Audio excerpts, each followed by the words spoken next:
Hey guys, welcome back to ArtosisCasts. I hope that you have been enjoying the ZeLoT vs. Rain 14 game ladder series that we are going through. We just finished up the halfway point. Rain right now leads 4-3. The games have been pretty awesome, to be honest. Like, these guys are really strong, and we're seeing a good variety of little branches that are coming out of their strategies, right? Like, for instance, we've seen several 3-hatch Hydra plays from ZeLoT lately, but he's done 3 very different things with them.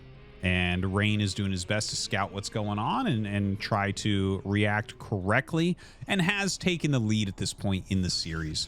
We're now on Apocalypse, which is a 3-player map.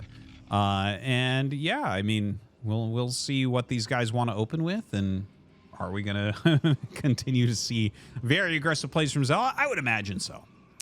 But anyways, guys, thank you very much for watching ArtosisCasts. You know, this is one of my favorite things to do nowadays, and I really appreciate everyone checking out the videos on a daily basis. Thank you for the upvotes. Thank you for leaving comments as well. I do go through and read them and get ideas. For instance, like I told you guys with the 14 game series, like over a week ago. It was like a week and a half ago or something. Enough people have commented like, hey, when are we going to see the rest of those? That I've decided, like, okay, let's get back into it. I don't know that I'll do all 14 games right in a row at this point, but we're 7 in, and we're doing at least this one, and we'll see. I mean, if it's really fast, we'll add on another one, but or maybe even 2 like those first 3. But we will eventually get through them all. One way or another, we will get through them all. So thank you very much for everyone who has supported in that way, and please make sure you subscribe, hit that notification button, all that good stuff. Okay, let's talk about these openings. This is a hatchery first from ZeLoT, and so that's a little bit different from some of the openers we've seen. We've seen a lot of overpool from him. We did see a hatch first one game.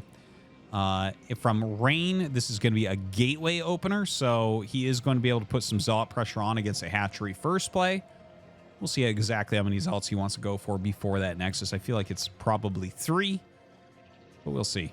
The probe wants to harass this drone a little bit, maybe slow him down from taking that 3rd hatchery location. ZeLoT just going to run past and try to get it down. Unfortunately for him, the probe was too close there. So I feel like that was a bit of a mistake. That's really annoying for him. He does send another drone out. It looks like he'll make his 3rd here. But obviously that's like a lot further away, and that's a location where we might see the ZeLoT pressure be really annoying for him to deal with. And especially if like Rain starts roaming the map. This is like, let's look at the path to get there, guys, just to make this clear, right? So denying the hatchery here, this is very easy to get from here to here. Like if you just have to defend that area, that's not hard. But when you have to defend here, but then, like, to get to the next base, you have to go, like, up this ramp, down this ramp, and way over to this side. And Rain can come in this way, or he can come in this way, right? So, yeah, there's definitely some pressure elements that could occur here that would make that hatchery a little bit harder to hold. But, you know, the thing about ZeLoT is, because he's so aggressive, and he's oftentimes doing these very aggressive builds, like, sometimes when you take a base that's not like a really favorable base, does it matter? Because Protoss can't really move out against you very well. You know, that is something that works out for aggressive players that doesn't work out for other players. If you're attacking your opponent all the time, they're generally on the defense at home, and they can't attack you back very well. Okay, that was excellent boxing in. That ZeLoT did like 0 damage. So great kill, but 2 ZeLoTs now hitting this, and you know, we talked about it before. It's a long distance to go up there. So he's going to send enough flings to kill these 2, but they are going to run back and probably try to get maybe there, maybe here. Very good locations. I think you can fit there with the ZeLoTs as well. So yeah, he has several ideas that he can go for. He's put a lot of damage on this hatch, and it once again shows you the distance and what that's doing. Now, I don't think he's going to lose the hatch. Ooh, that was very nice. Look at that. Pulls back to both holes simultaneously.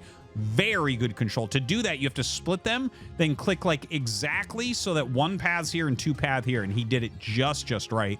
Fantastically done. And look at this. I didn't even realize, but yes, of course, this is a great location as well. Very hard to attack in. Very annoying to deal with. A probe going to go up to scout, and guess what he's going to find? Not very surprising, but 2 Hydras. In the meantime, back at home, we have for Rain the Stargate coming up. He is going to send out another Zealot here as well. Looks like he is deciding to battle once again with his Zealots on this side. But the surface area is a lot better this time. Ooh, saves that very nicely. Lot better surface area for Zealot, so he's going to be able to remove those. You know, when Hydras start popping out, and see there were 2 Hydras, so I think he saw the Hydras. He's like, well, if I'm having them sitting here and then the Hydras pop out, that's a lot of free hits. So you may as well walk out and actually spend your Zealots before the Hydras are helping. Now these 2 Hydras going to kill off that probe. More units going forward. We have that 3rd cannon about to... Well, no, it just got started. I was going to say about to finish. Not the case. Citadel on the way here. Range upgrade coming. And just Hydras right now. We have 21 drones, which is just 1 below what you're normally looking for, but he just started a hatchery, so that would be why. And yeah, let's see exactly how many Hydras we're going to have fielded at this point, right? Like, he's definitely going to try to gun down the wall, which is good. We see that so often. We talk about that a lot. You know, he should be able to get the +1. I mean, the cannon's pretty good, but as range finishes, he should be able to get these into a good position for that. More Hydras still coming up. Corsair coming over for the scout. The Corsair wants to see, are you popping Hydras or are you popping drones? This is basically how you see. This is what you're supposed to do against Zerg, by the way. There's actually like a late game TVZ theory has a lot to do with scanning the right hatchery. It's generally the natural hatchery to see what's being made. Are drones popping out, or are mutas popping out, or, you know, Hydras popping out, lings, whatever it might be, right? So similar thing here with the Corsair. Now he's lining up these Hydras. I think this might hit that. Yeah. Needs to pull that back. Very, very annoying. But yeah, he will reposition these. I think he's going to be able to get the +1. I want to see Rain not send anything out. Don't take additional damage on your Zealots to try to save this, because you're not going to.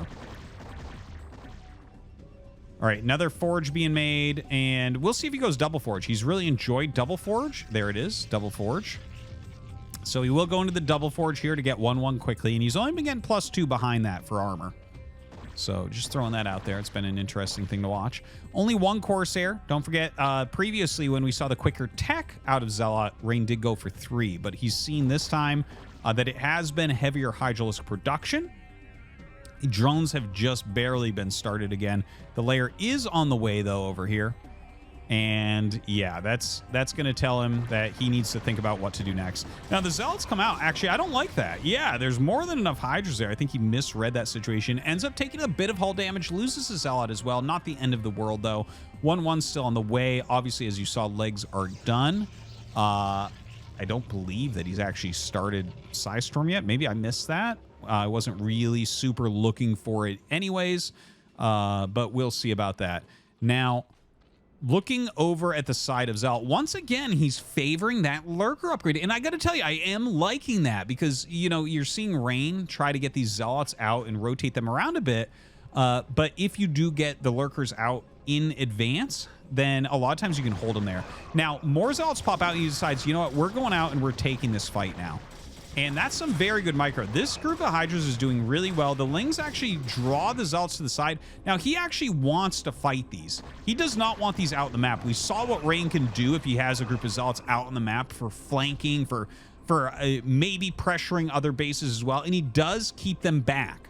Now, the Lurker upgrade is about 3/4 of the way done. So soon enough, he'll be able to morph some Lurkers. But if he actually wants to, he needs to bring more units up. This is kind of the issue. This group of Hydras, as another round of Zealots come out, Rain can go and attack those again, and he should be fine to do so. Now, High Templars are coming out this time, at least a few of them, so that will lower the amount of Zealots that are going to join, and as more Hydras come up, maybe we're going to have enough for ZeLoT that he's going to be fine just holding on. By the way, 4 hatches at the 3rd base again. An interesting Zealotism. I'm serious. I don't think any other Pro Zerg does this.